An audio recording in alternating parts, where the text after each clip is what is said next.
नमस्कार, हमारे चैनल पर आपका स्वागत है। दिल्ली की एक पारिवारिक अदालत ने क्रिकेटर शिखर धवन को उनकी अलग रह रही पत्नी आयशा मुखर्जी से तलाक की मंजूरी दे दी है। साथ ही यह भी कहा कि उनकी पत्नी उन्हें मानसिक क्रूरता का शिकार बनाया करती थी। मामले का नाम है शिखर धवन बनाम आयशा धवन। आइए जानते हैं पूरे मामले के बारे में। न्यायाधीश हरीश कुमार ने अपनी तलाक याचिका में धवन द्वारा अपनी पत्नी के खिलाफ लगाए गए सभी आरोपों को इस आधार पर स्वीकार कर लिया कि उनकी पत्नी ने या तो उक्त आरोपों का विरोध नहीं किया या फिर खुद का बचाव करने में विफल रही। न्यायाधीश ने माना कि पत्नी ने धवन को अपने इकलौते बेटे से वर्षों तक अलग रहने के लिए मजबूर करके उन्हें मानसिक पीड़ा दी है। दंपत्ति के बेटे की स्थायी हिरासत पर कोई भी आदेश पारित करने से इनकार करते हुए अदालत ने धवन को भारत और ऑस्ट्रेलिया में उचित अवधि के लिए अपने बेटे से मिलने और उसके साथ वीडियो कॉल पर बातचीत करने का अधिकार दे दिया है। अदालत ने आयशा को शैक्षणिक कैलेंडर के दौरान स्कूल की छुट्टियों की कम से कम आधी अवधि के लिए धवन और उसके परिवार के सदस्यों के साथ रात भर रहने सहित मुलाकात के उद्देश्य से बच्चे को भारत लाने का आदेश दिया। अदालत ने आदेश दिया चूंकि याचिकाकर्ता एक प्रतिष्ठित अंतर्राष्ट्रीय क्रिकेटर है और देश का गौरव भी रहा है, तो याचिकाकर्ता के भारत सरकार से संपर्क करने के अधीन अनुरोध है कि नाबालिग बेटे की मुलाकात संरक्षण के मुद्दे को ऑस्ट्रेलिया में अपने समकक्ष के साथ उठाया जाए ताकि उसकी मदद की जा सके। अपने बेटे या उसके स्थायी हिरासत के साथ नियमित रूप से मुलाकात करें या बातचीत करें।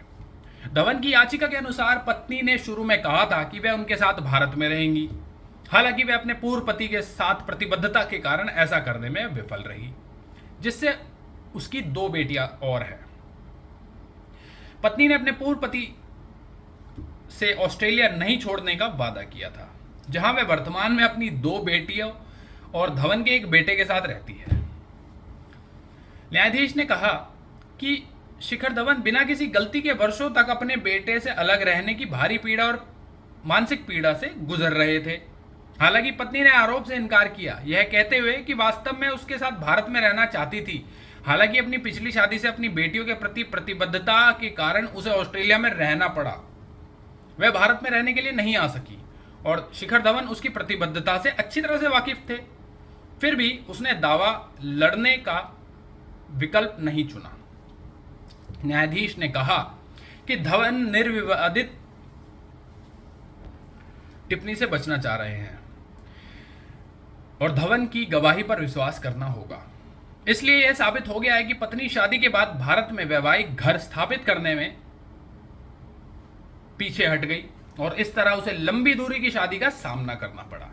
वर्षों तक अपने ही बेटे से अलग रहने की भारी पीड़ा शिखर धवन को झेलनी पड़ी। कोर्ट ने धवन की उस दलील पर भी विचार किया जिसमें पत्नी ने उन्हें ऑस्ट्रेलिया में अपने पैसे से खरीदी गई 3 संपत्तियों में से 99% का मालिक बनाने के लिए मजबूर किया था। कोर्ट ने कहा कि उसने उस पर अन्य 2 संपत्तियों में उसे संयुक्त मालिक बनाने का भी दबाव डाला था। आयशा इस दावे का भी विरोध करने में विफल रही और इसलिए धवन के आरोपों को स्वीकार कर लिया गया। न्यायाधीश ने फैसला सुनाया, इस प्रकार किसी भी संभावित बचाव के अभाव में धवन के इस आरोप पर विश्वास किया जाना चाहिए कि उसने उन्हें 3 संपत्तियों में कुछ हद तक अपना मालिक बनाने के लिए मजबूर किया या उन्होंने इसकी बिक्री से प्राप्त आय को अपने द्वारा बताई गई सीमा तक अपने पास रख लिया। सच के रूप में यह आयोजित किया गया।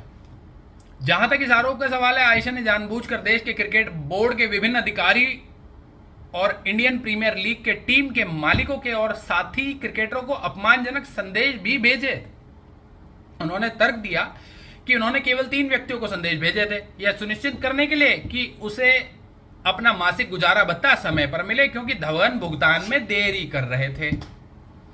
हालांकि अदालत ने उसके दावे को खारिज कर दिया और माना कि उसने धवन पर दबाव डालने और बदनाम करने और अपमानित करने के उद्देश्य से कई लोगों को मानहानिकारक संदेश भेजे थे।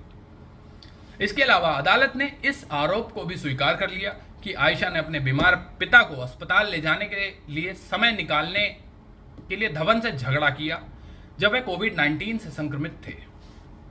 याचिकाकर्ता ने आगे आरोप लगाया कि जनवरी 2020 में उसके आसपास आयशा और उसके नाबालिग बेटे लंबी अवधि बिताने के लिए भारत आए हुए थे, लेकिन उसकी बेटियां ऑस्ट्रेलिया में ही रुक गई। लेकिन फिर भी उसने उसे अपनी बेटियों के प्रति माह 15,500 ऑस्ट्रेलियन डॉलर्स भेजने के लिए मजबूर किया। स्कूल की फीस एक अतिरिक्त लागत थी जिसका भुगतान धवन द्वारा इस राशि से अधिक किया गया और अंततः उसे भुगतान को 16,500 ऑस्ट्रेलियन डॉलर्स प्रति माह और फिर 17,500 ऑस्ट्रेलियन डॉलर्स प्रति माह तक बढ़ाने के लिए मजबूर होना पड़ा। तो यह थी हमारी एक छोटी सी रिपोर्ट शिखर धवन के विवाह विच्छेद के ऊपर। यदि आप हमारे चैनल पर दिखाए गए किसी भी सामग्री से असंतुष्ट हैं तो आप हमें डिस्क्रिप्शन बॉक्स में कांटेक्ट कर सकते हैं। आप कमेंट बॉक्स के माध्यम से भी हमसे कांटेक्ट कर सकते हैं। मैं आपका होस्ट, आपका दोस्त सुमित पवार लेता हूं आपसे इजाज़त। फिर मिलूंगा आपसे इसी तरह की किसी अन्य रिपोर्ट के साथ। तब तक के लिए अपना ध्यान रखिए और मुझे आज्ञा दीजिए। नमस्कार।